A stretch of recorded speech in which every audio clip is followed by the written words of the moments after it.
and I can't let no holder lie to me. I don't feel these rappers, oh they lies is hypocrisy. Ain't no competition, ain't no rivalry. Niggas think I'm playing, I don't hear one word they saying. This shit light work.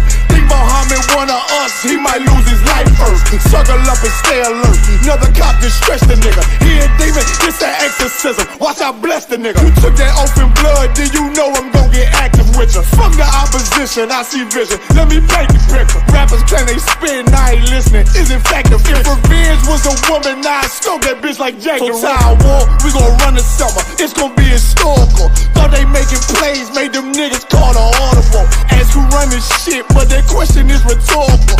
Bitch, I'm the one, me cookies with the oil. I'ma get them crackers, hell should've never kidnapped my family. I can't do that. Bet I be the last nigga standing. Do a life sentence for my niggas, pray you understand me. I might put a switch on this Glock and call it young baby. How you real trigger know them dots? You a bird feeder, claim it.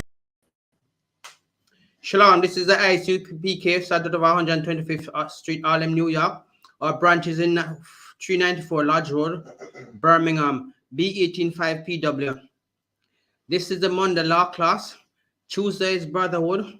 Wednesday is history class. Thursday is scripture breakdown. And Friday, we have the last one, Quadash, with officer and priest Rabban. Today's topic is, what's the purpose of paying tithes? Did God tell us to pay tithes? Yes, he did. That's right. God tithes is beneficial to the priestly tribe, which is called the Levites. And we know that the Levites come from Aaron, which is Moses' brother. Right. So, and they are the one that is catching hell in the earth, because they are the one catching the most hell in the earth, because they live in Haiti. You know, they have to live on dirt cake sometimes, because they were the one who caused us to start worshiping idols and all of that, the other things. They knew the punishment for it likewise, but you know, they get complacent and everybody just start running around doing all kind of madness. Well, the result is, that's why we have so much name, just like our slave masters. Because all our slave masters have all our name, and this is the punishment for breaking the laws, statutes, and commandments of the Most High. Even though he's still finding to send us mercy by sending Yahawashi to redeem us. Now we are already paid for, but we need to pay our tithes that we didn't get paid for. Right. We only get redeemed from our sinful behavior and the sinful nature of we going off worshiping all kind of idols, sacrificing our children and doing all manner of evil. But it didn't say, how shall I come to clear paying tithes? Nope. So you still have to pay your tithes. And this is the law class telling you. So Ariala, Officer Ariala, man above me, if that's okay with you, could you get the book of Leviticus?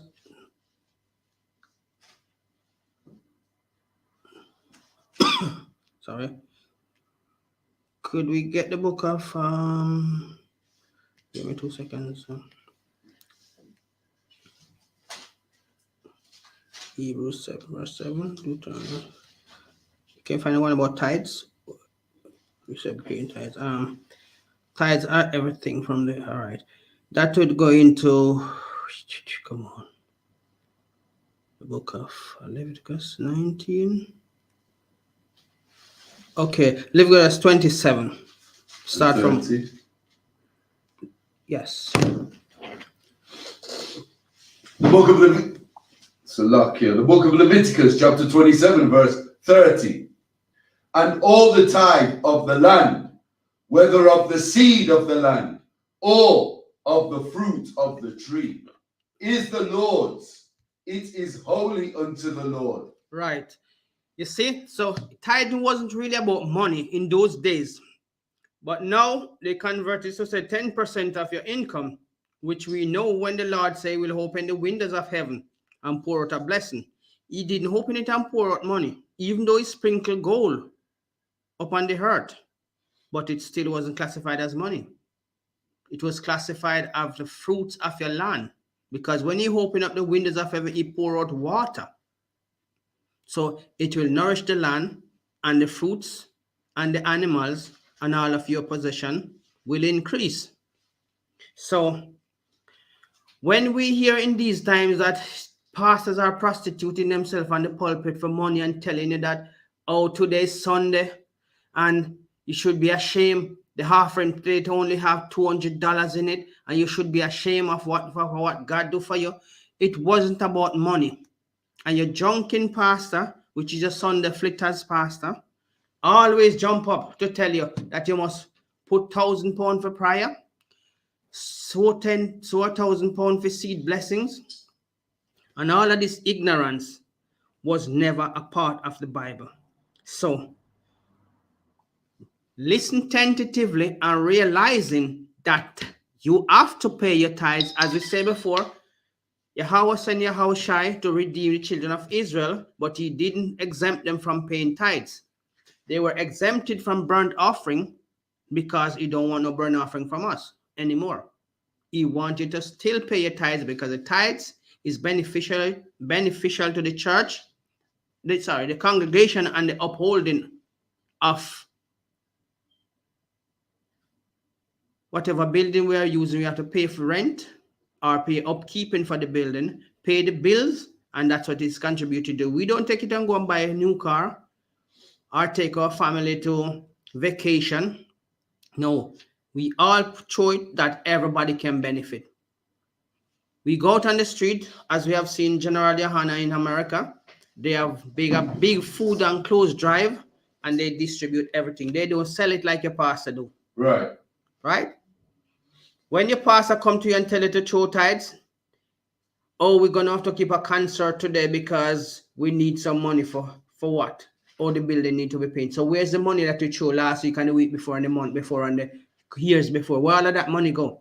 Because remember, church do not pay tax. So money must always be in the kitty. But no. Your pastor want a nice vacation. You want the latest car, maybe BMW or Benz, whatever series come out. That's what you want, the latest. But we in the I.S.U.P.K can only bring you the truth because we are not hypocrites and we are not pulpit prostitute.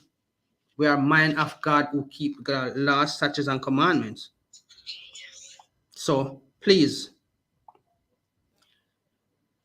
be mindful when you go and somebody tell you that you have to pay tithes. It's not wrong, but if he's gonna tell you that you must pay for prayer, that is wrong. If he's gonna tell you that you have to sow, a seed faith, that was not in the Bible. And if you give according to how you feel. If you're happy to give it, give it. But don't give it and go home complaining and stressing and behaving stupid. Because God don't like that. God like a cheerful giver, not a murmuring giver. Okay? So can you read on? Khan. Verse 31. And if a man will at all redeem aught of his tithes, he shall add thereto the fifth part of the Salakia, the fifth part thereof. Right, you see? So when you give a tithes, you can give a little extra. You can make sure that when you give tentative, confidently, that you don't have to feel too stressed when you're done and you're at home, can't pay your bills, and if you come to your pastor is going to tell you you're not praying enough. That is a wicked thing to say to your congregation when you come and stress and need help. But you take that money and you lavish your family with it, right? And you're going to tell them that they're not praying enough. That is a wicked, evil thing for you to do. But we in the I.S.U.P.K, we don't care about your money. We care about saving your soul, bringing you back to your God. Let you know that you are a great people. You were then, you are still now, even though you're on the back burner, slowing down and creating all kind of havoc in the herd, following your slave master, dressing like him, want to have the biggest house like him in the street, eating all kind of abominable things, which is still breaking the law. Right. And then put on top of that, you want to rob your brother and your sister blindly. You come with all kind of craftiness that you learn from your slave master, telling you how to abuse your people and financially because he enjoy doing that. Right? When you come in the ISUPK, you have to cleanse yourself of this filthiness of the world, this crafty wickedness that you practice out there. Don't come here with it. If you come and you need help, know that a genuine hand will reach out to you to help you. Right. But if you come craftily, God will bring it out and show that you are evil, you are wicked and unconscionable. We don't play that kind of game. We are men who swear and take a vow that we will bring forth the truth, even if it means death. That's right. That is our duty. That's right. Because we should not worry about the flesh. Worry not about the man who can destroy the flesh, but the man who can destroy the spirit. And the only person can do that, Yahweh Shai and Yahweh. So, if you're here to pay tithes, please pay tithes. If you can't, it's not a crime. You're not going to be embarrassed like in a church. You have to write a name on the envelope and write how much you're putting on the envelope. And if what you put on the envelope don't correspond with the figure on the envelope, you're going to be called out in a meeting and you have to explain why you did this. No, we don't do that. You talk to us. Okay, you know, I'm going to look back on the bills this week, and please, if you could have just give me a skip this week and skip me paying it this month. But don't take it as a habit, because you're not doing it for us. You're doing it to prove to God that when he bless you, you can still contribute at something to his organization that other people can benefit. Any one of the brothers, priests, officers, troopers in this organization, ask them. We don't take the money to put in our pocket. It goes directly to the operation of the organization. And every man put their part. And we don't watch if you have big amount, or we don't care if you have small amount. Because give generously, give joyfully. So, if we could read on in the fourth, yeah. Verse 32. And concerning the tithe of the herd, or of the flock, even of whatsoever passeth under the rod, the tenth shall be holy unto the Lord.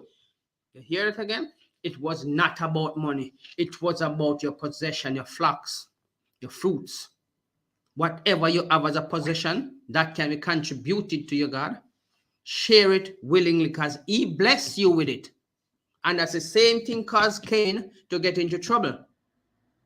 Abel take the best of his flock and present it to his God. His God loved it because he never hold back. He given the best of his stock. Cain did not do that. Cain take the feeble things. We call it washy, the mangy looking things them, and come present it in front of God and keep at the best himself. God never like his offering. And God said, no, I can't accept that. Because he tell you what type of thing you're supposed to bring before him. Don't bring a lamb that have mange or have all kind of illness. A little droopy looking thing, a little washy looking thing. Don't bring that in front of God. Give him one of the best things out of your stock, and he really like you respect him. Right. You appreciate the blessing he give to you. So forgive him to give him back something good out of your stock. What's wrong with that? What's so hard in that? Oh, you know that when you give him that, he won't bless you even more. To show that he respect the effort you put into making that lamb clean, unblemished, well nourished, offering to him. I'm sure you'll be delighted in your blessing. But no, you carry on something like a washy, mangy looking sitting where can't even stand up properly. And he's one of the that you come after your God, who preserve you without even charging you. Look at the body you get, free. The mind you get, free. A proper working body, a proper working brain. And you're going to take up something where not even a woman you couldn't carry that go give. Because I'm going to run your friend and say, what can I say this I can give to me? when you're home, man, give me something decent. Because I put food on the table, give me not get nasty and prepared. But you're going to talk up that, dear God, who look down on everything you do, who forgive you so much sin you commit, and just one decent thing you can present to him. Come on. Your tithes is important. That's right. And in everything you do, remember, it's not of your will. Because it's God who done it for you. And in return, show him that you appreciate it. And I'm sure he will be happy with you. Right. So if you get up each day of your life and thinking that you make this happen, you're wrong. You don't have no power to make anything happen. Right? So if we go to the book of Matthew, 23, verse 23. Let's see, Matthew 23, verse 23. The book of Matthew, chapter 23, verse 23. Woe unto you, scribes and Pharisees, hypocrites, for ye pay tithe of mint and anise and cumin, and have omitted the weightier matters of the law, judgment, mercy, and faith.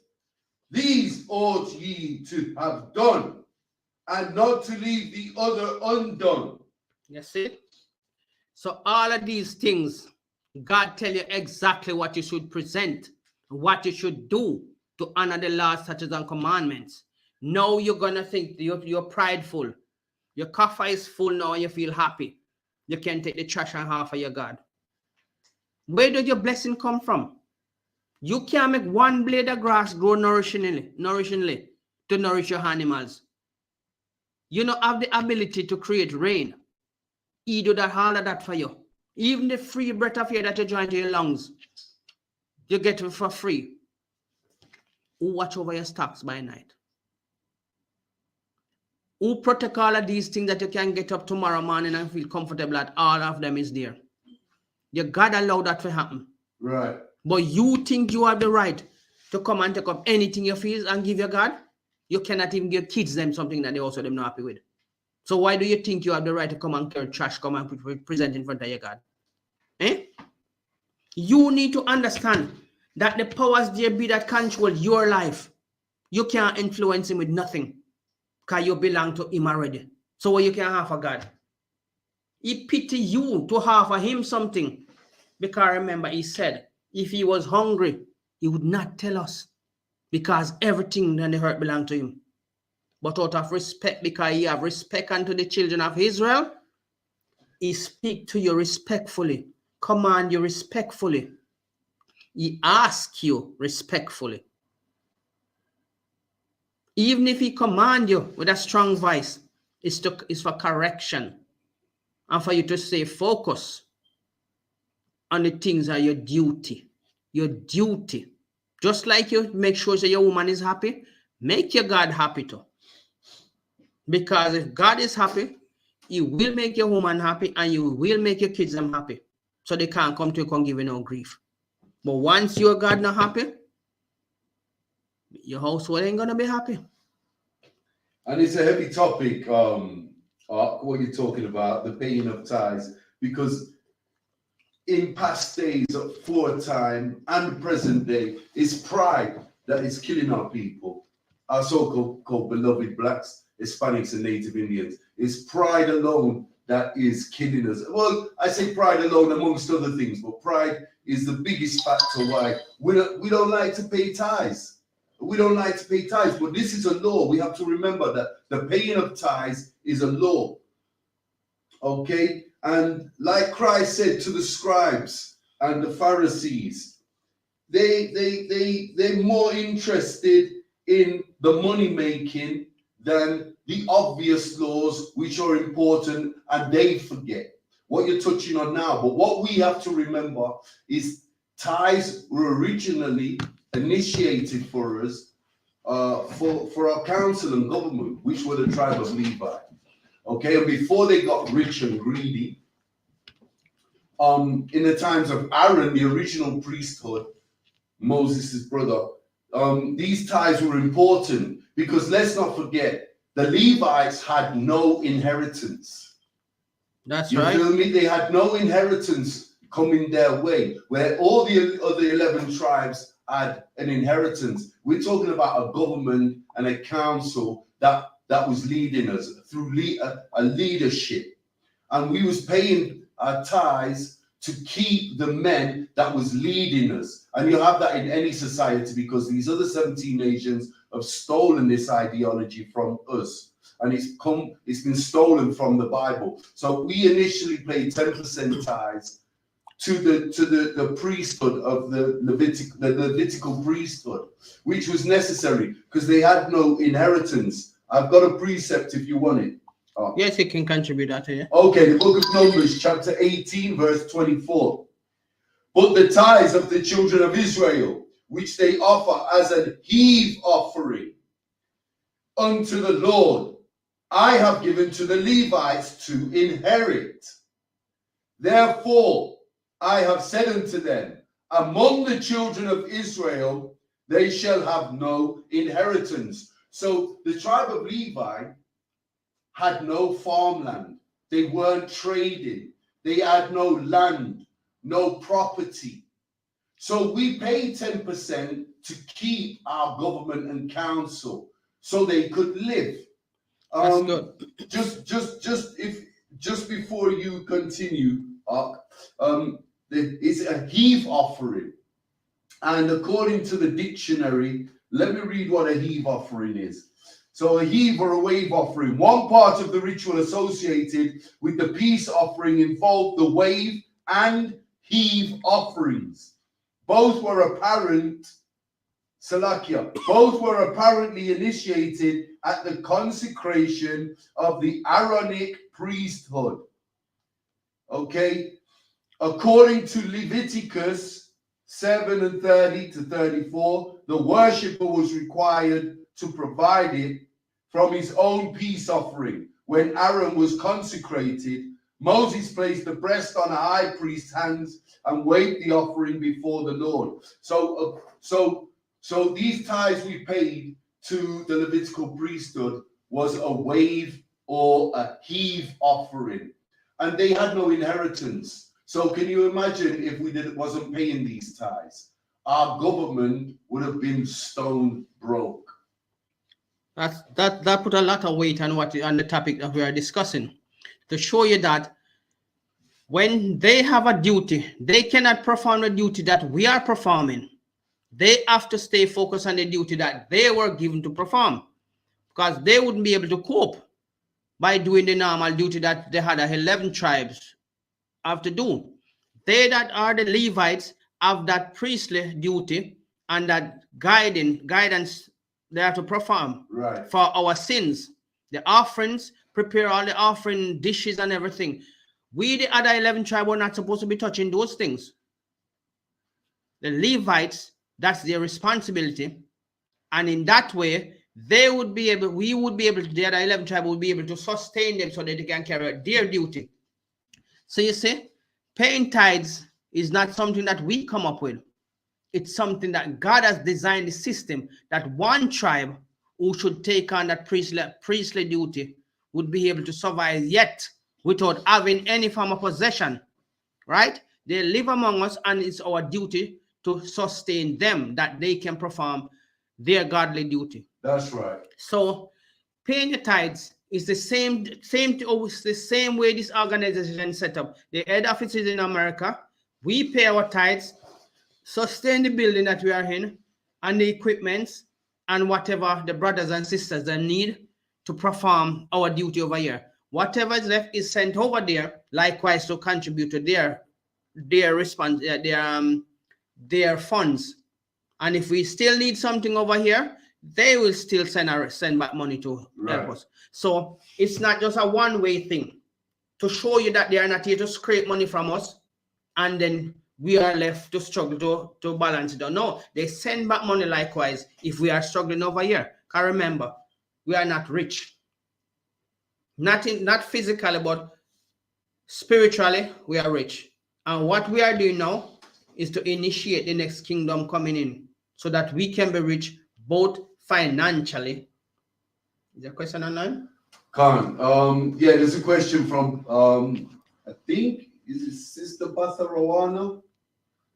Okay, so but the question is Salakia, sir. When we are in our kingdom and ruling the earth, will we still be paying money tithes, or will it be from the fruits of our land? Money, as far as scripture come down, I've never seen it as money.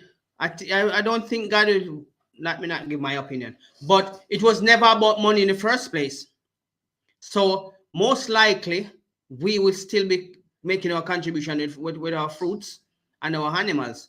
I think by that time we'll be going back into the sacrificial offering when all is reset in the new kingdom. We'll still be offering sacrifice to our God. We'll still be giving fruits to our tithes, but I don't think money will be the main factor in that. But we are living in a world which is a materially driven world, not a spiritually driven world. Everybody's just in this material highway, just dashing, rushing and dashing over everything. Some people, when you go into their house, it is so stuck with material things that they can't even find peace to walk.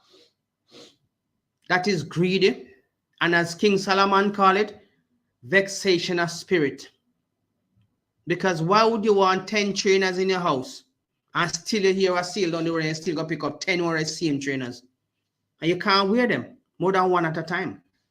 Even if you wear two different foot with two different color, it's still one set of trainers. Because one have to go on the left and one have to go on the right. So in those days, I don't think we will be that greedy in that kingdom.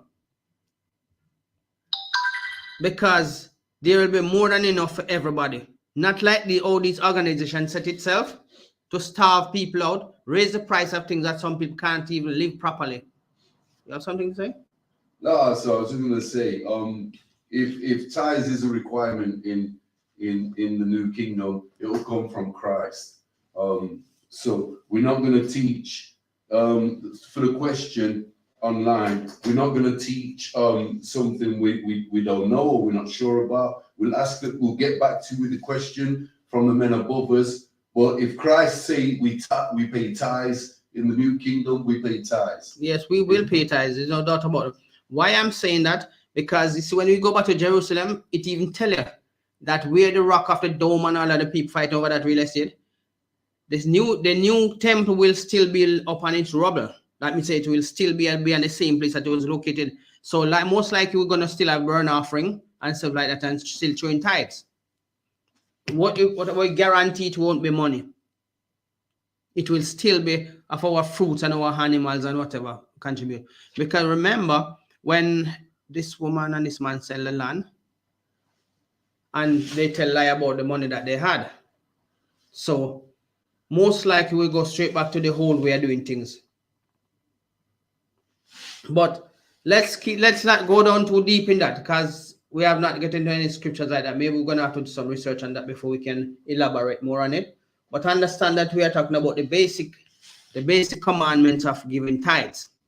Because when we give that tithe, it is beneficial to running the organization, keeping everything running smoothly for the sustaining of the Levites, the tribe of Levi.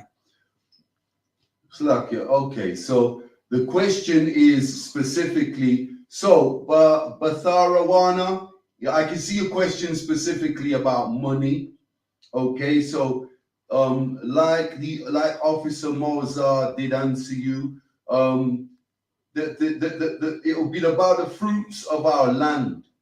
But if we're required to pay tithes, we will pay tithes. And whoever's ordered to pay tithes will be paying tithes.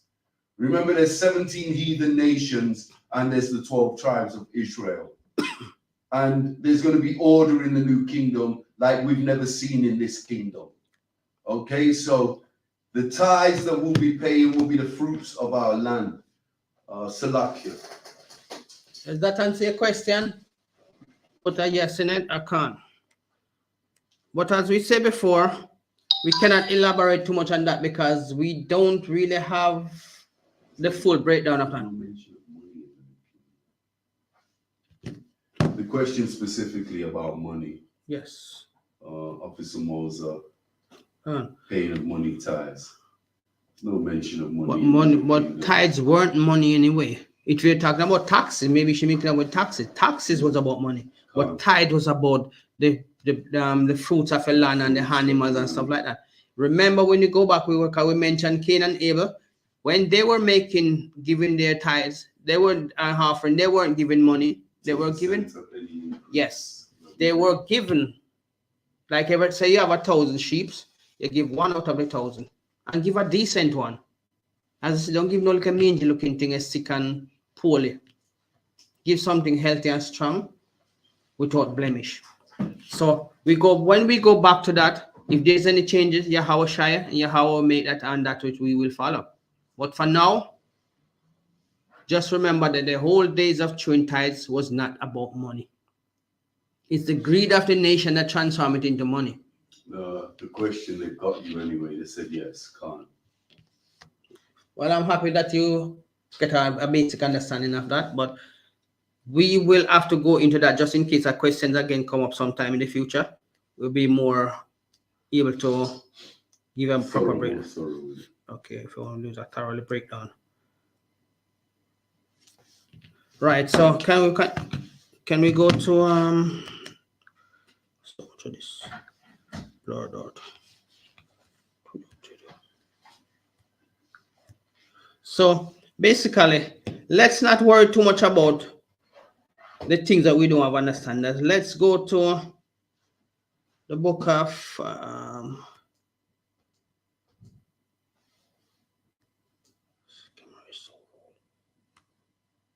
Genesis 14 verse 19. Let's see what it says. Genesis 14, 19. Let me have a look at it first.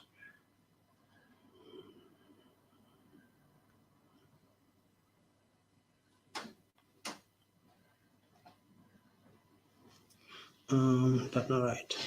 14 to 20. 14 and 20.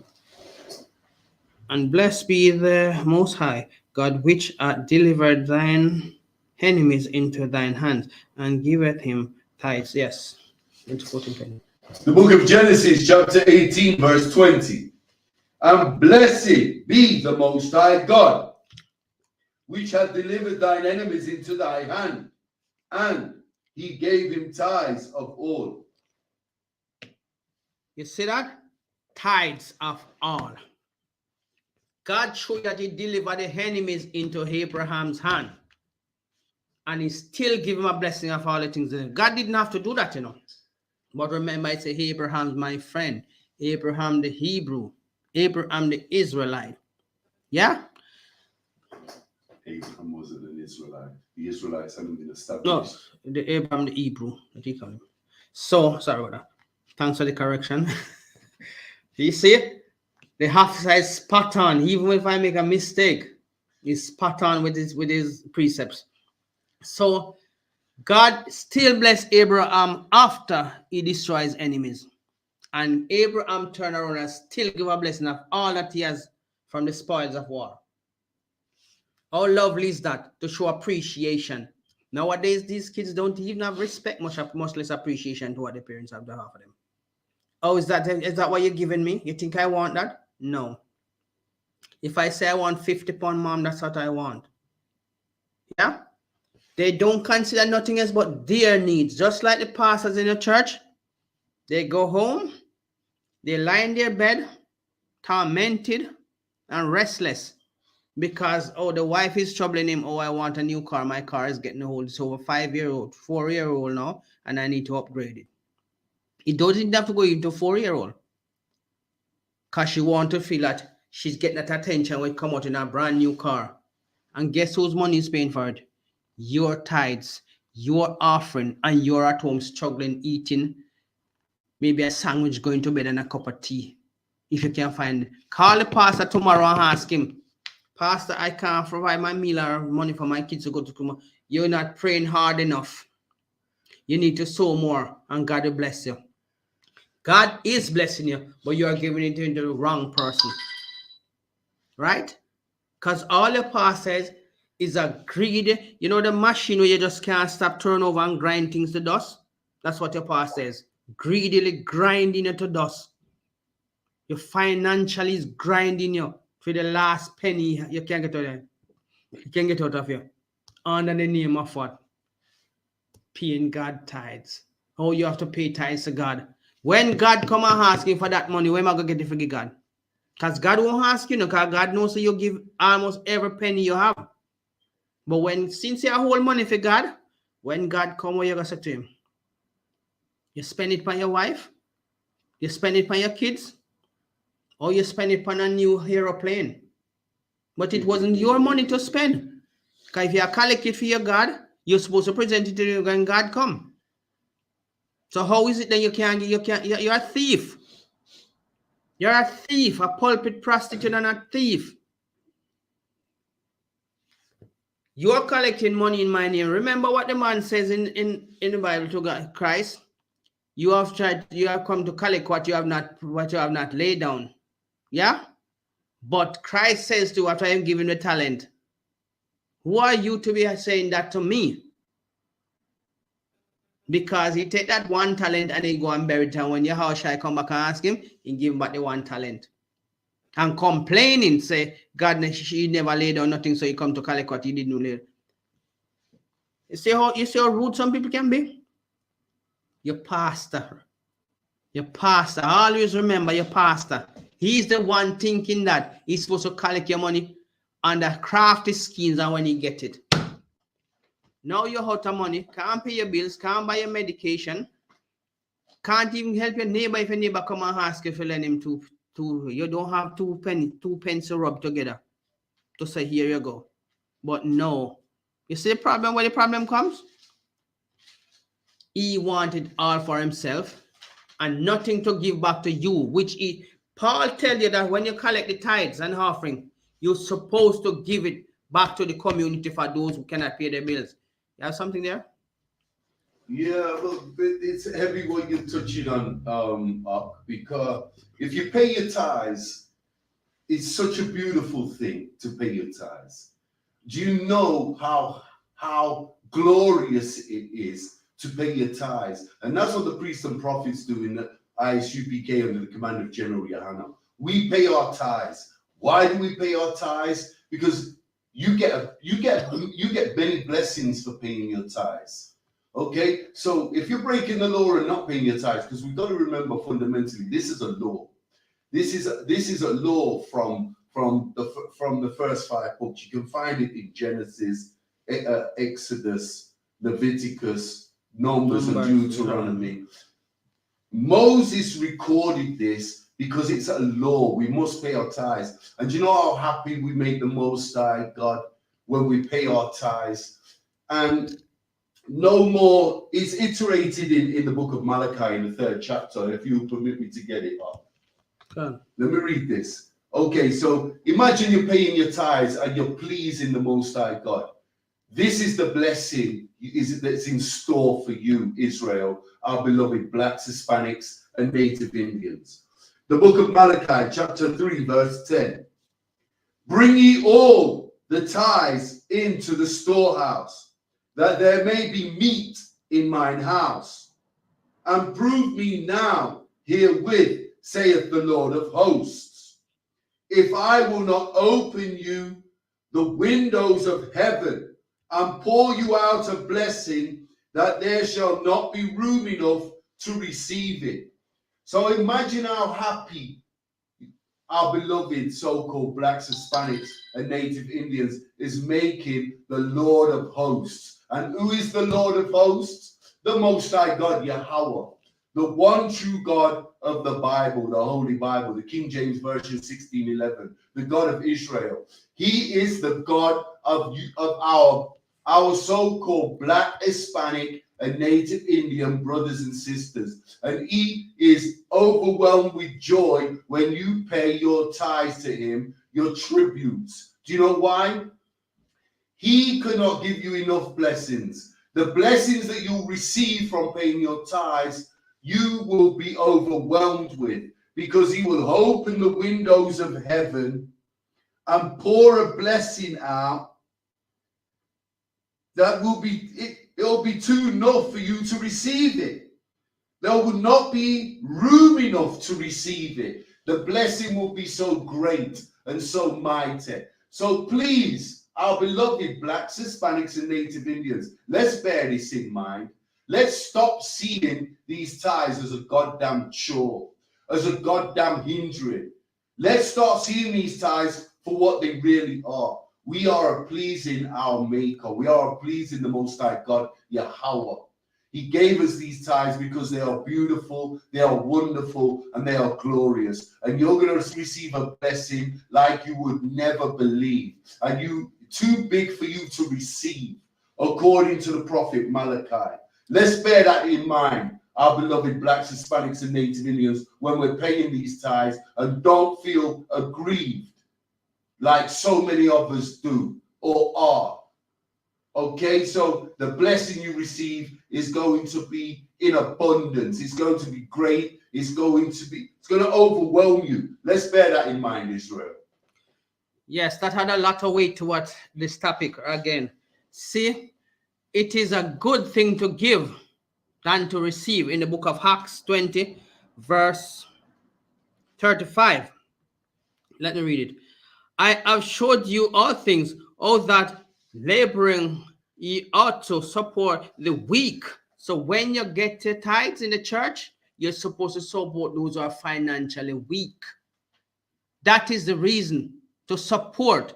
Just like the Levites, they had no land, they had nothing to do with land or possessions. So we had to work, bring forth their offering so that they can nourish themselves and be strong by keeping the laws, statutes, and commandments just the same. So when you bless them, God will bless you even more. When you bless the poor, I remember it says, blessed are the poor. And if one day you should do one little thing unto one of these little ones who have needs, he will bless you. So if you read the book of Acts 20, verse 35, Yahushua said, oh, he said, it is more blessed to give than to receive. So you see, you giving out something, it make the Most High happy. Because it show that whatever he bless you with, you are not selfish. Because if he was selfish, you wouldn't have experience of this life. You wouldn't come and enjoy all these good things, you see. I'm drinking fresh water, yet you don't even know how it's made. Eating all these foods and enjoying them. Gouge yourself so much sometime because you love the food that you get. You want more, 2 more portions, and you'll be happy. Why you wouldn't think that the Most High would be happy just for you to give him back something and show a sense of appreciation for what he has done for you? I'm happy to always give my own. And so should you. Don't take this thing like a burden. Oh, I'm not going to have no money left and I wanted this money to go and buy what? Something that you buy last week or a few weeks ago because a new fashion or a new trend come out of the same thing. Let's use a trainers, for instance. You see a trainers come out with red and black. You're going to get that one because the one that you had was just red and white. So you're going to get the red and black one now. All you're going to do is just wait until a few times and then you put it aside. But if you are taking that money and give to the Most High, he would bless you that you'd have more than one trainers, more than even the one that you think of you wanted now, the red and black one. Right? Be always happy to give. Give generously. Don't give and feel burdened down and feel, oh, I shouldn't have given that money because right now, say I'm trying to go to a party and I don't even want to buy. Don't worry about that. That blessing will come back to you. And you'll be more happy than when you give it than when you receive it. You feel your mind's at rest when you do those things. But if you're going to give it and feel complaining and miserable and moody about it, you're ungrateful. You're wicked. Who sustained you to even get what you have get in the first place? God sustained you. The Most High sustained you. Christ guide over you with his angels. That you achieve and to enjoy the things you are enjoying. But you think it's hard to just give back. Sometimes you take the money, you buy it and something with nothing but I want, buy it and you buy it and you reach home with it. You're wicked in your ways and thinking and selfishness. Remember King Solomon said, all of this is just vexation of spirit. That's what I'm saying. Khan, okay, so we've got a question online just to go off topic for a few moments. The question's from Eliza Ban Yehoda. He says, Shalom, sir. Can I get a breakdown on Exodus 23 and 2 to 3? Okay, the book of Exodus, chapter 23, verse 2. Thou shalt not follow a multitude to do evil, neither shalt thou speak in a cause to decline after many, to wrest judgment. Verse 3. Neither shalt thou countenance a poor man in his cause. This is what Deuteronomy 23. Deuteronomy 23, verse 2. Verse 2. Yeah, and his question is from Eliza Ban Yehoda. Shalom, sir. Can I get a breakdown on Exodus 23, 3 and 2 and verse 2 and 3? So he just wants a breakdown of it. Let's read Deuteronomy 23, verse 2. Thou shalt not follow a multitude to do evil. All right. Right. So when you see a group of people gather together and planning evil, just like another section in the scripture in the Bible, if a brother come to you and say, let's lay a wait for blood and to do evil, don't join with them. It's just a common knowledge for you to stand back and see all these people are running towards doing something wrong. Don't join with them. If they say, come, let's go and loot that store, don't do it. And the best example that we could give you, Eliza Ban Yehoda, is the world, this wicked kingdom we're living in today. Because you have a small portion of men, the priests and prophets in the I.S.U.P.K, and you have a multitude, a great mass of people out there doing wicked. Now, we keep the law, statutes, and commandments under the command of General YAHANNA. We've been taught these laws by the commanding General YAHANNA, and it's been passed down to us to pass on for 1,000 generations to our children, children's children. Okay? So in the eyes of the Lord, we're not doing wicked. And this is a great example for this precept here. Because we shouldn't follow the Edomites, the Moabites, the Ammonites, the Ishmaelites, the Hamites, that are doing all kinds of wicked acts and wicked things, breaking the dietary laws, the domestic laws, the marital laws, the laws of brotherhood, which Christ taught so immaculately. Okay, we keep these laws, statutes, and commandments. And this is a law class. So this is a great question for this class, because this precept here, okay, thou shalt not follow a multitude to do evil. There is a remnant of men and women in this world and young children that are doing righteous acts day to day. We have our records called the Holy Bible, and we know exactly how we should be living, behaving, and conducting ourselves. And then you've got the rest of these wicked heathen nations and the Gentiles of our beloved so-called black, Hispanic, and Native Indians. That is a multitude of just wickedness that are not keeping these laws, statutes, and commandments. And that's what this precept is talking about. We shouldn't be following them. Okay. The Most High God does not want us to follow them. And in chapter 23 in Exodus, the prophet Moses warned us about this. We'll go on to the other 2 points. Right.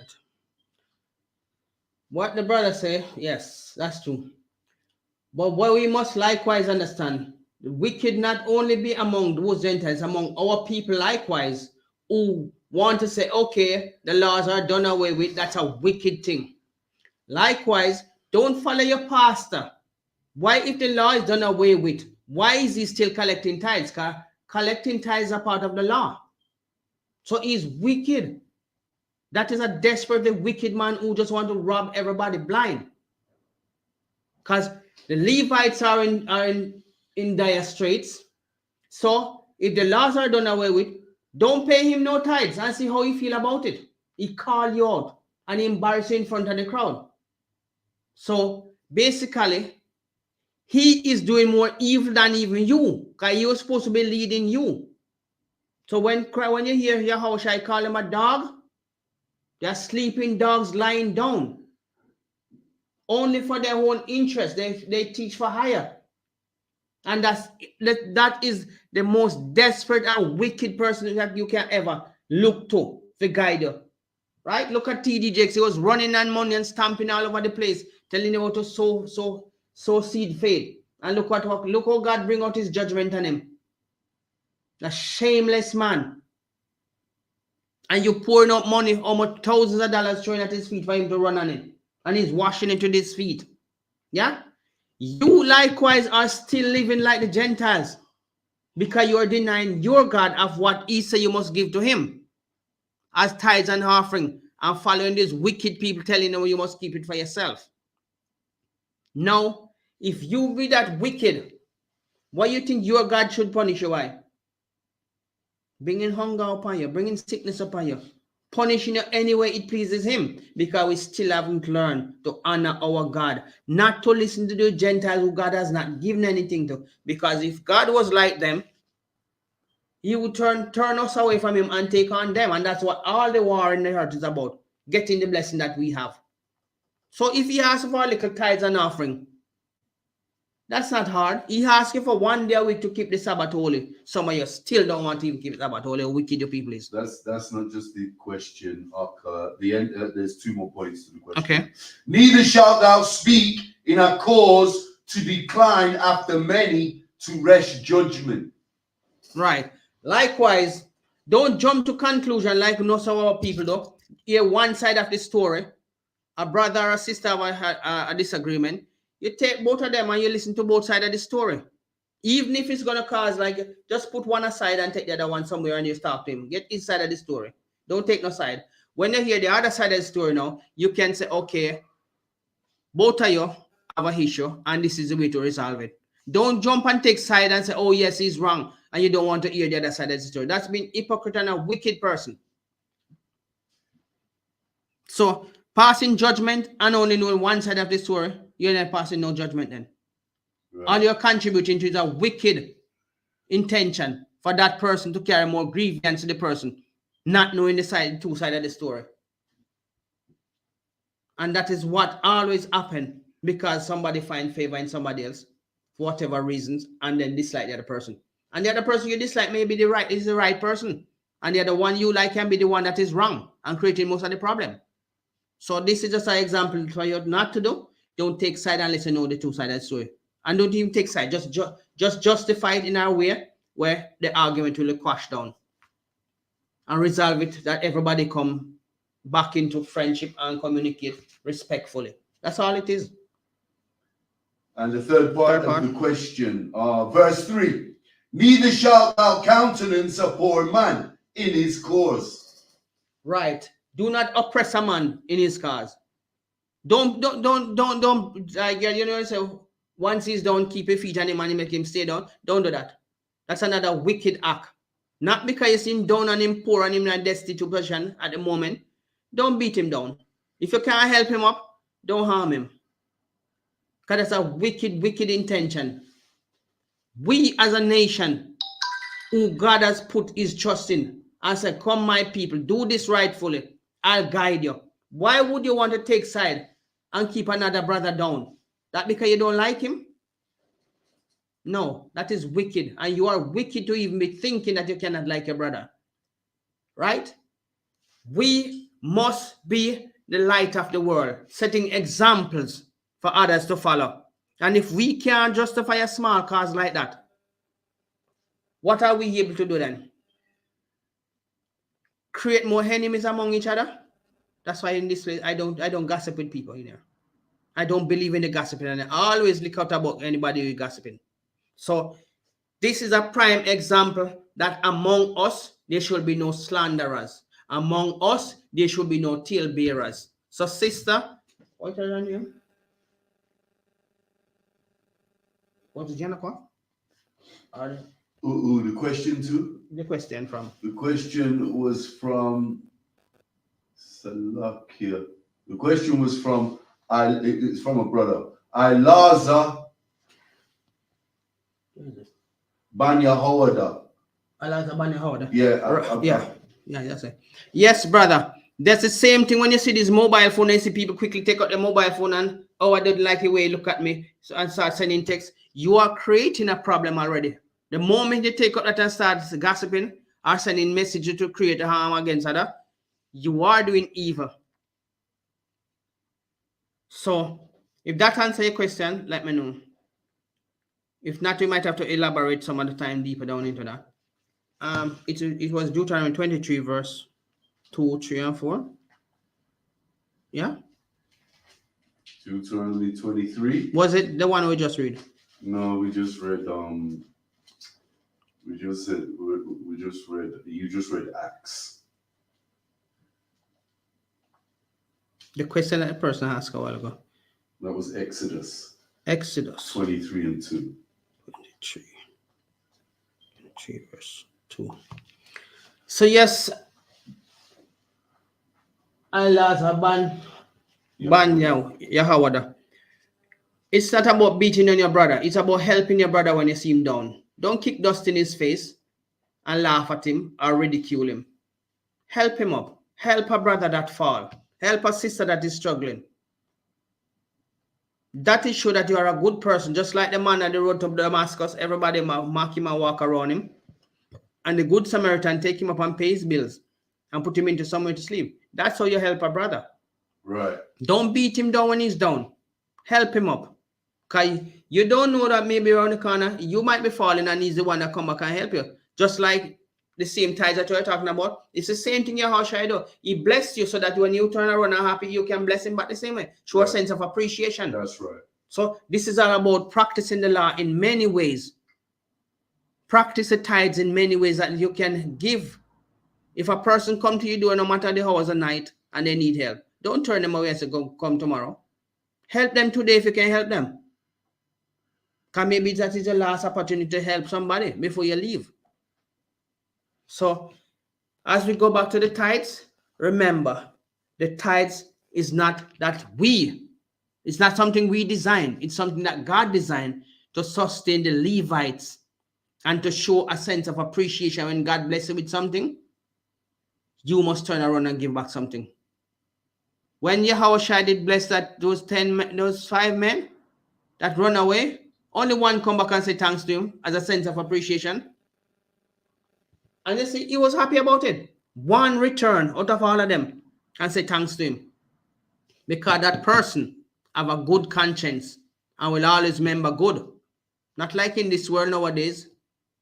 He didn't have to do it, but I've done it. He done it and I don't even care. That's one of the wickedest words you can ever cherish in your mind. You don't care. This world is all about people who have conscience, and when you have conscience, you care. When you don't have a conscience, you don't care. Caring is sharing. Caring is a blessing that you extend to somebody else because you care. When you don't care, when your downfall come, who should care? Ain't nothing special about you because you didn't care. Remember the little boy that brought wolf, and the day when the wolf come, nobody look at him. So remember, when you go along your way in this world, always try to do good as best you can. Don't leave yourself broke all the time, because the devil will even come in and try to send one of his disciples to come and drain you dry, pretending like he's in need. And then when you realize there are devils in disguise. But remember, the tithes is a very important thing. It was not about money. And the Bible never mentioned about money in the future anyway. So it still might go back to the same thing. Your cattle, your fruits, and whatever you harvest. Right. Every 10 pound or every 1 pound, you give 10%, which is 1 pound out of the right? So always remember, only in this world, because money is the God of this world. So everybody just, it's quicker to just get money and turn it into, and do what you want with it. Nobody want to go anymore in the highways and byways and sell this stuff and make a offering. Even God says if the place is too far for you to go, When you're carrying it, he will tell you where to sell it and turn it into money and treat yourself. Even that show you that tithes wasn't about money. Because if you're going to have to, Christ, Yahusha is going to tell you where to go and sell it and turn it into money. That's it to show you that it wasn't money in the first place. But for us in the I.S.U.P.K, we don't want your money for ourselves. We are not the Christian church. We are not the Muslim mosque who ripping off the one another to go to Mecca, selling them one another false ticket and all kind of things that they're not supposed to be selling each other, which is none of our business. Let them squabble among themselves and do the evil. We are a light unto the world. So we must set the example. So when we're going to whip them into shape, they won't be able to find no fault of us. Because we were doing the laws, statutes, and commandments from we are young. Even when we are old and we start, we were practicing it. So practice, they say become perfect, but not in everything. With the ever-changing taste of time, you might practice in something and become perfect, but sometimes you practice in other things, it won't be. So don't practice evil to be perfect in evil. Practice righteousness to be perfect in righteousness by keeping the laws, statutes, and commandments. This is what the school is all about. Showing you that we are doing it, you can do it. You have something to say? Yeah, that's so heavy. That's so heavy what you're talking about. Because our beloved blacks, Hispanics, and Native Indians, we often forget that the laws were reiterated. They was given to us and recorded by Moses, the prophet Moses, the Most High Yahweh's loyal servant. And we have records to keep reminding us. It's like the class you did the other week. We wear fringes to remind us of this, the 613 laws that Moses recorded on tablets. Now, we've got to remember that Moses gave us the laws, but all the major prophets and the minor prophets reiterated these laws in their generation, in their time period. And tithes was no different. Even King Solomon, even the wisest man, the wisest king, King Solomon, gave us a record of tithes, of the law of tithes that Moses gave us. And that's in Proverbs 3 and 9. And it reads, honor the Lord with thy substance and with the first fruits of all thine increase.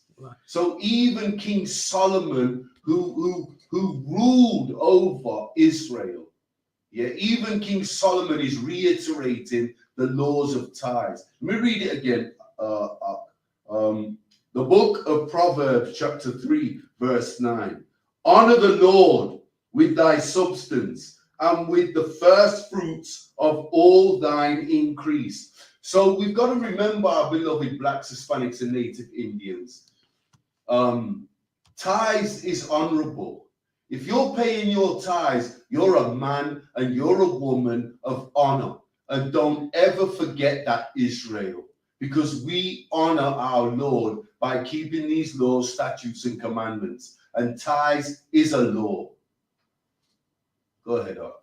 Come on, Khan. That's right. So you say, as far back as our people started as the children of Israel, tithes was there. Tithes was a basic part, a major part of our survival for the Levites. This was not just an or come up thing that we, like a pastor, or come up ideas about paying for prayer and all that, sowing seed for prayer. We don't go down that road. That is mockery and a rip-off of your people. And God tell you about these things, that these people who do those things shall answer for it. I give you money. Are you collecting money in my name? You're going to have to give it when I come, because you are bringing shame to my name. So you have to go and show me what you do with the money.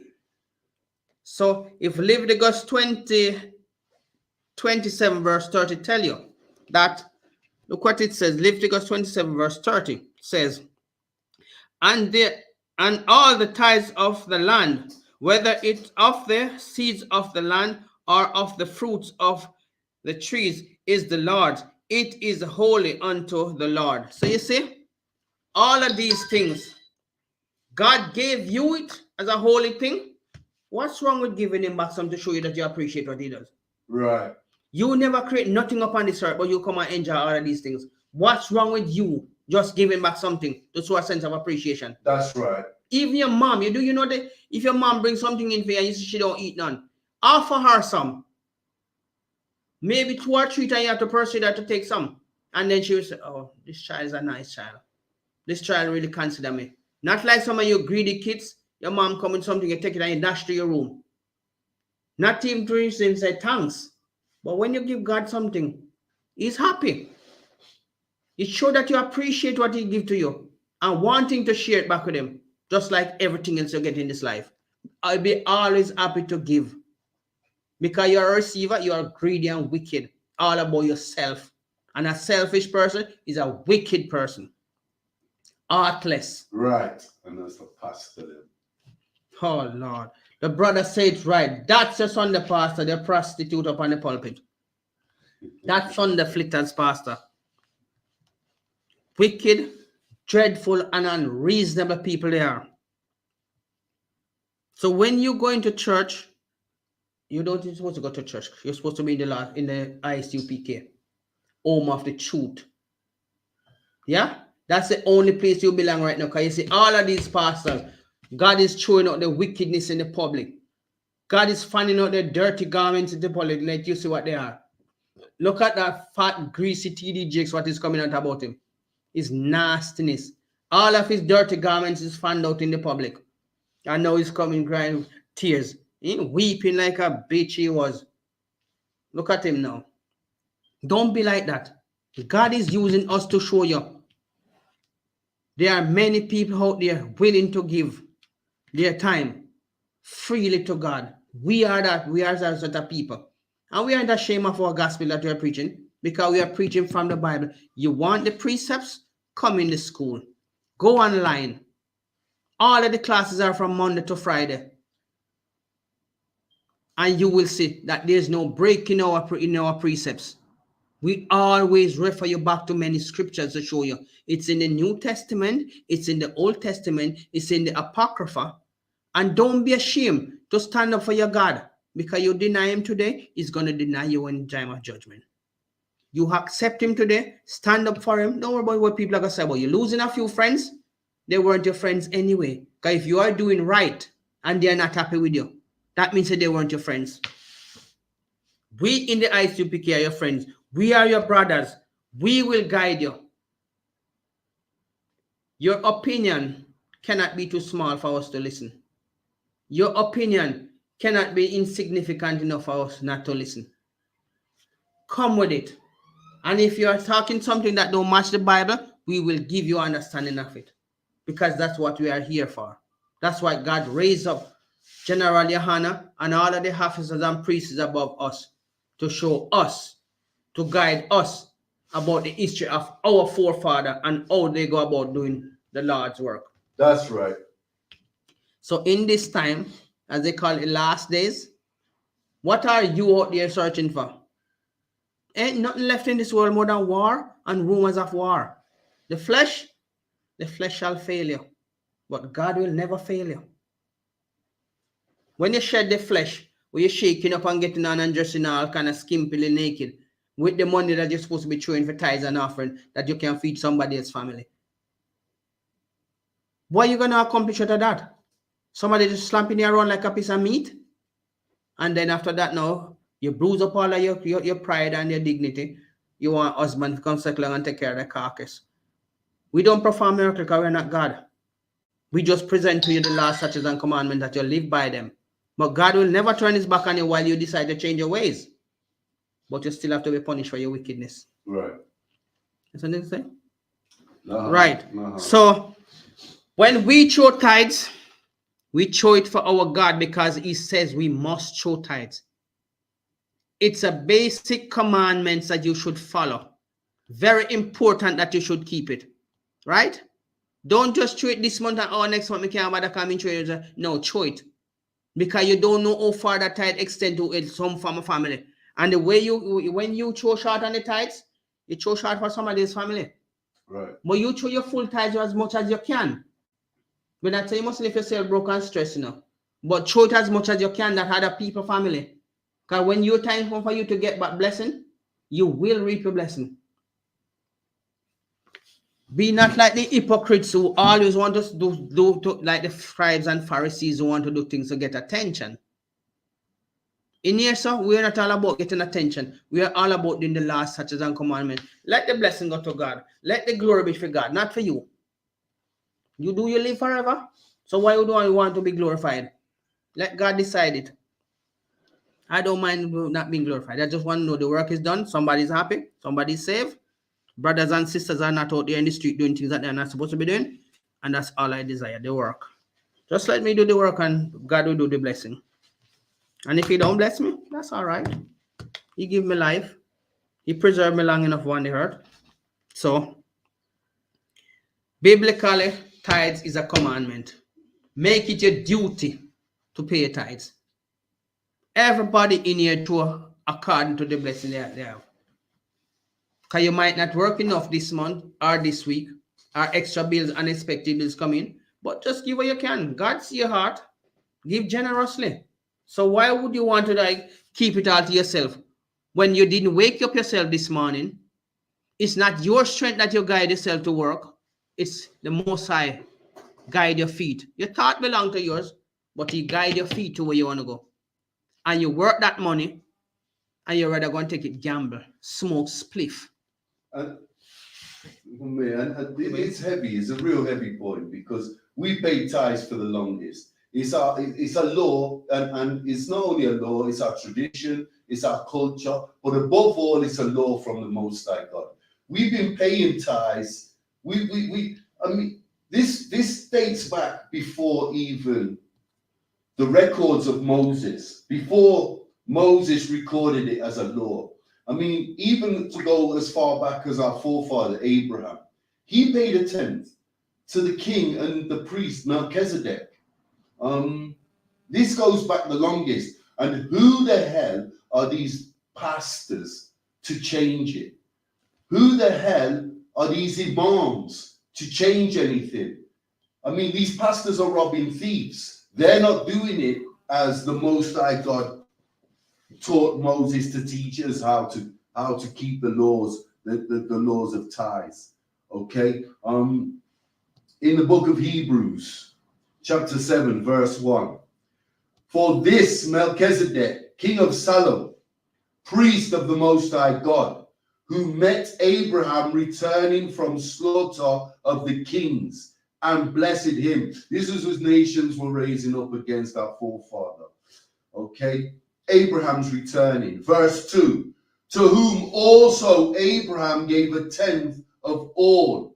First being an interpretation, king of righteousness, and after that also king of Salem, which is king of peace. Okay, so who the hell are the pastors to take our people's money, the beloved so-called blacks, Hispanics, and native Indians, in the name of tithes? This isn't for the Christian church. It's something they stole out of our records. The Holy Bible. These are your records, our beloved blacks, Hispanics, and native Indians. They're not for the heathen that live up in that Christian church, banging a tambourine, holding hands, singing hallelujah, and Jesus is coming back to save everybody. No, this is something they stole from our records and used to get rich themselves. Not just the heathen pastors, our own so-called black, Hispanic, and native pastors. Wicked as hell. We read that again. Hebrews 7 and 1. For this Melchizedek, king of Salem, priest of the Most High God, who met Abraham returning from the slaughter of the kings and blessed him. So he was blessed. And what was he blessed with? Verse 2. To whom also Abraham gave a tenth part of all. So even Abraham gave the priest Melchizedek a tenth. Yeah, just like we paid the priesthood in Moses' era a tenth of all our earnings. any increase that we made weekly, monthly, we would pay 1/10. This was a law, and it dates back before the law, before Moses established the covenant with the 12 tribes of Israel from the Most High God. And we was paying, even Abraham gave 1/10 to Melchizedek. So I don't know if you want to add to that, officer. Come on. Likewise, let me add to this. When you go into these church, and these churches are going to tell you that you can pay 3% of your 3% tithes. There's nowhere in the Bible that tells you to pay 3% tithes. It says pay 10%. So, or 30%. Right. It's So 10%.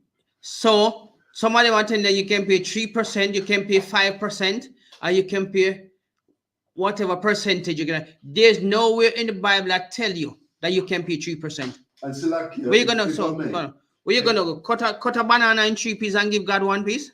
The pastors are teaching our people to pay 3%, 5%, because if you can't afford 10%, they still want to take your last pennies out of your purse, out of your wallet. They're robbing devils, they're robbing demons. Okay, that's why they make these rules up as they go along. It's not of the Bible and it's not in our records, but they still stole the ideology same way. So you see how desperate these people are, and heartlessly wicked. Any excuse to take that money off you, they will tell a polished lie. They polish up the lies to make you to play on your conscience, to play on your emotion, just to get the money. Can anybody more desperately wicked as these pastors? And you're running into church, and even if you come to the church and show you in the Bible, you still believe in a pastor. Are you that stupid enough that when same Bible that the pastor is reading and we show it into the Bible, you still believe a pastor of us? Then you're going to have to pay for your sin. And your pastor is carrying you all the way down the road in his sinful ways. And you're happy to still do it with him. What a wicked, dreadful, and unreasonable people know is. And your pastor is just making it so good for you. Blind you with these lies and bag of hypocrisies that tell you no, you don't have to pay, you don't have to keep the laws. So what is tithes then? Is that part of the law? I myself rather come to the I.S.U.P.K where you learn it how to merge the Old Testament and the New Testament in the same context as it's a precepts upon precepts, lines upon lines, here a little and there a little. All the laws, statutes, and commandments come in the Bible. It mentioned in the book of Genesis, Exodus, Leviticus, Deuteronomy, Numbers, all talk about tithes and offering. So why you gonna just sit down and make your... Remember, God tell you, man, study to show thyself approved. So why are you not studying? You give the pastor the chance to make a fool of you, to make a mockery of you. Why? Isn't what God says good enough for you? Or if a pastor don't go over it and make film summary of it to make a fool of you, you don't feel comfortable. Listen, your blessing come from God, not your pastor. Your commandments come from God, not your pastor. Right. The life where you're supposed to live, not to please your pastor, but God. How much time you see God bringing out the wickedness of your pastor been doing underneath the cover? And you still can't take heed? Then God's going to have to punish you then. Because you're stubborn and stiff-necked as usual. God says you must not put your trust in man. Because man will fail you. The hands of man will fail you. Respect everybody as much as you can. But don't put your whole trust in them. Because God never fails. There's nothing that God can turn around in your life. But why when he asks you to do something, you think it hard to do it? You find it easy to go slander your sister and your brother and find ways of robbing them of their money. But when God says do this, you find it very hard. Why? Didn't he wake you up this morning? He didn't put a limit on you. When God put a sickness on you, he limits you. Your movements become limited. Everything that you do is can become limited. So why when you wake up this morning healthy and strong, go to work your money, graft as much as you can to put in the extra hours, and make your pastor tell you if he take it from you. And him pass you down the road in that nice car, and him toot to you if him please. I wave to you and you reach up at church long before you. They have to walk in and the sun or not the rain if you come up there. Oh, we passed you down the road, but we could not stop because we have too much things in the car.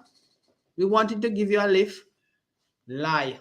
If he wanted to give you a lift, or give anybody a lift, he would prepare the car, put anything extra thing in the trunk, and make the seat them vacant. I tell you, wait down there, I'm going to make a trip, go back up and come back and pick you up.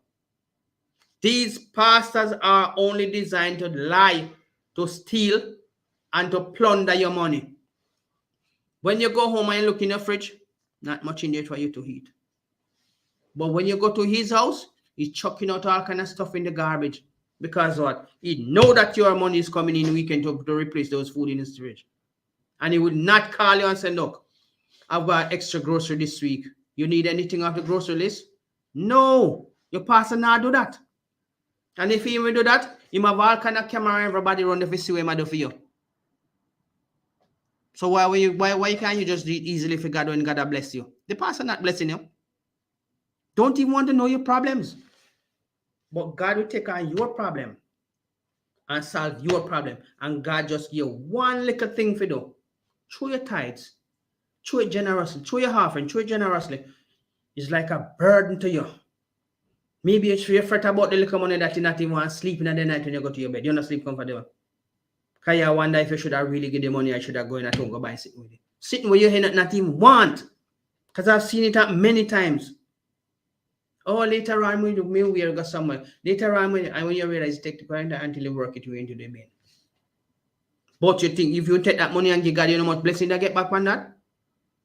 More than the 10% will you give. Because if God give you back 10%, you can't live off of the 10%. But because you don't need it, you just showing you say, look, let me see how generous you are. 10% that way you increase. Right? So be not afraid to show your tithes. Because we in the I.S.U.P.K. don't want your money for ourselves. It goes to the organization to fund anything. And most of what it funds is where Camp might fall short of equipment or building funds, and that's where it goes to. Not in our pocket. Because we don't believe in putting other people's sweat in our pocket. You sweat for that money, you sweat that God might benefit from it. When we give ours, even the little that you give, God will appreciate it. Because the thought counts. But please, stop giving your pastor the money. Stop fattening up your pastor and malnourishing yourself and stressing out yourself unnecessarily. If you can find a pastor that will sacrifice his paycheck, even 2 months straight to give you, to take care of your bill, ask God to give him extra blessing. Because I guarantee you that pastor is going to complain. Even though he have everything in his household, he won't give you his paycheck for 3 months. But you give God for you for 1 month, and you see, still turn around, bless you.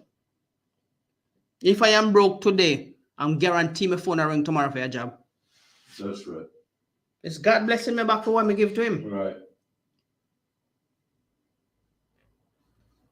So if you find it in your heart, repent. Ask God to guide you.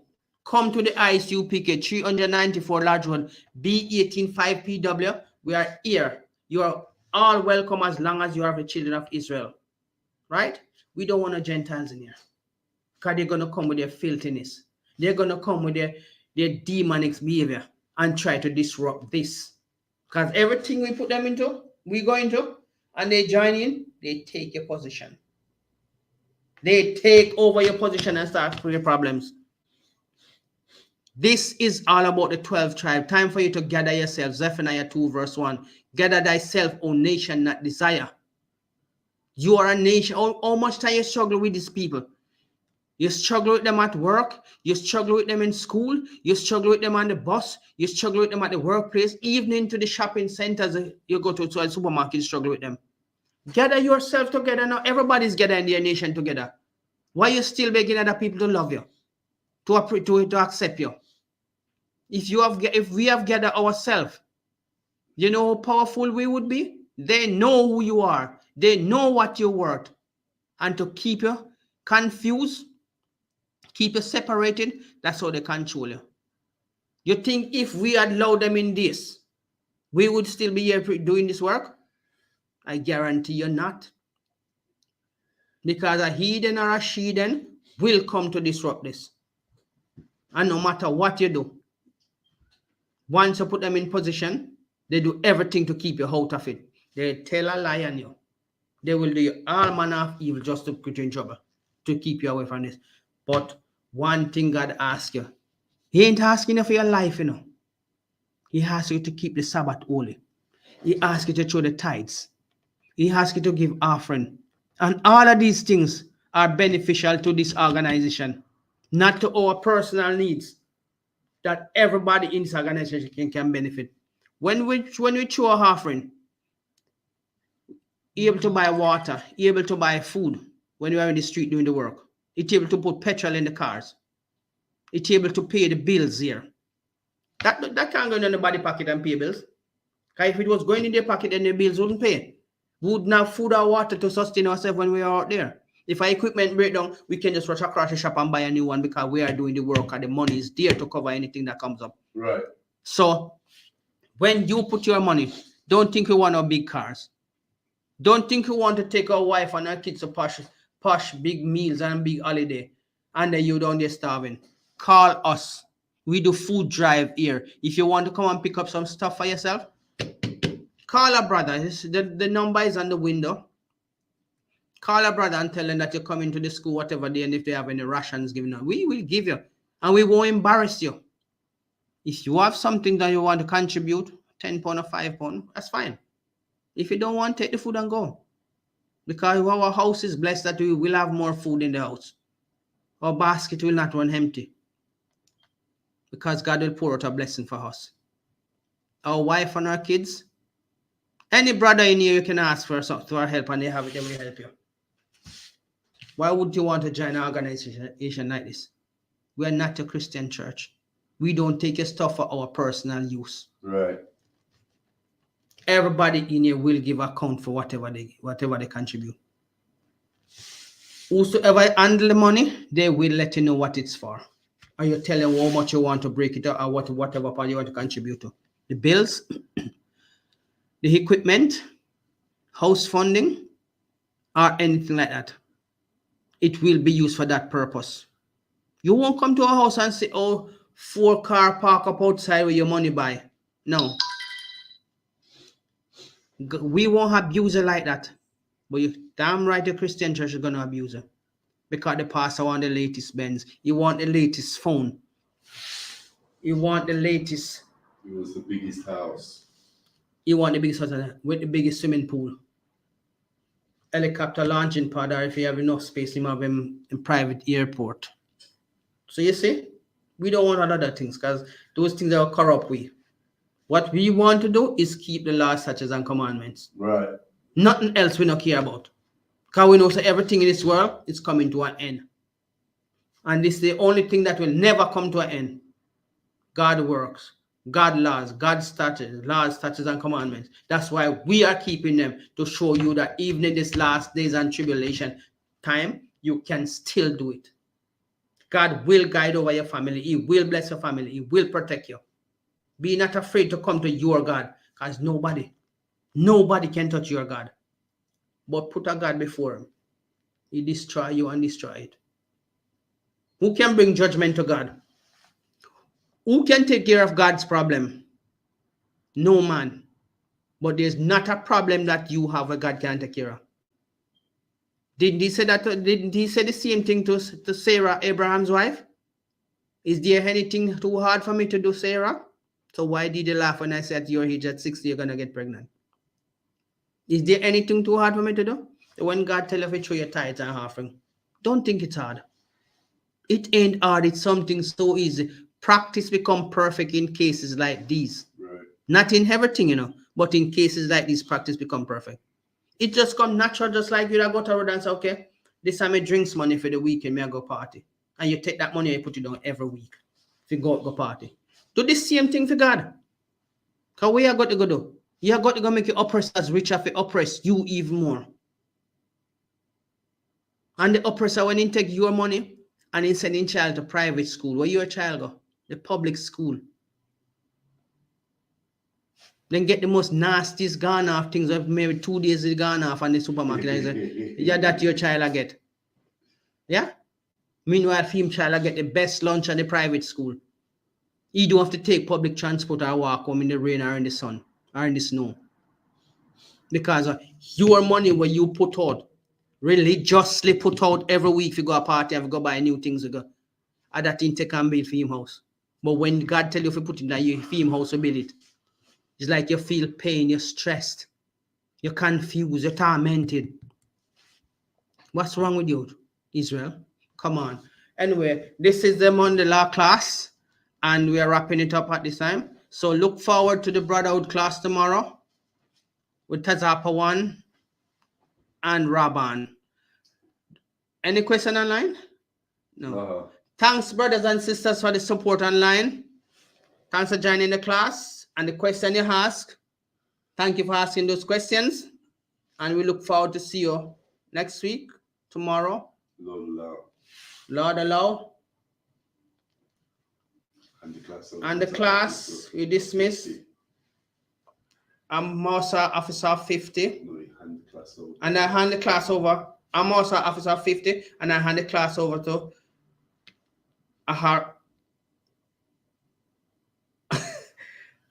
Ariala, Officer of 50. Clap it up for the teacher. These are the I.S.U.P.K security announcements. We are the I.S.U.P.K, started out 1 West, 125th Street, Harlem, New York. Rule for a new brother and sister. When a new brother and sister comes into the school, they are off limits for 6 months. They are to be saluted only. They are here to shed themselves of the world. If they need transportation, the teacher will arrange it.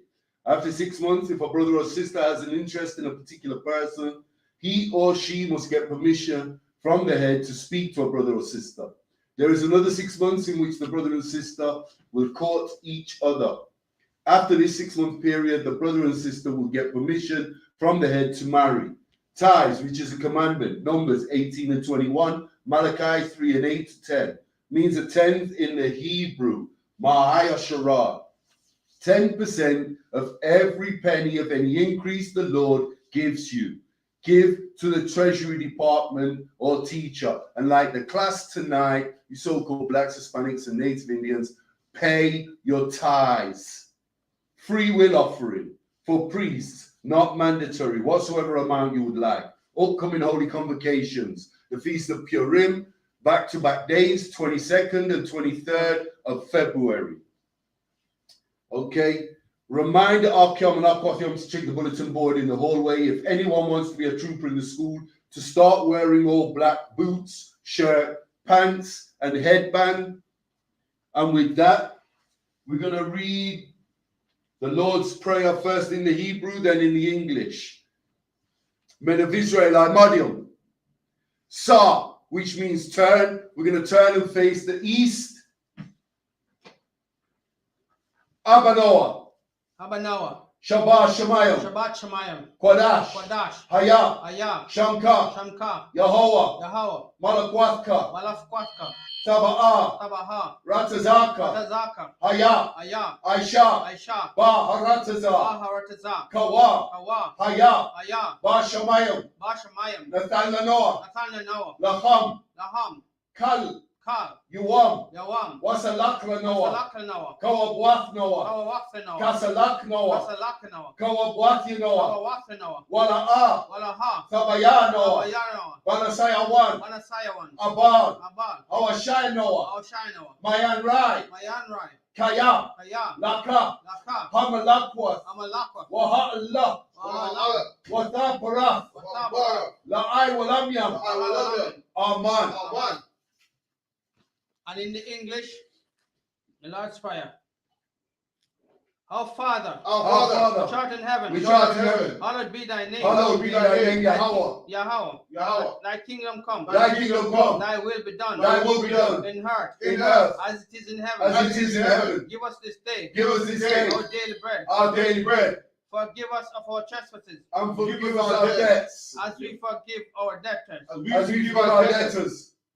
And lead us not into temptation, And lead us not into temptation, but deliver us from evil. but deliver us from evil. For thine is the kingdom, For thine is the the kingdom, power, and the glory. and the power, and the glory, So be it. forever. So be it.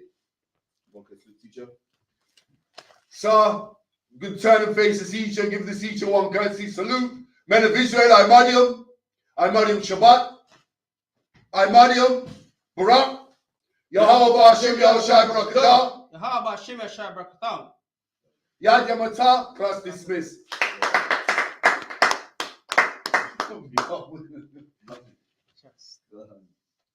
Good opening, good closing.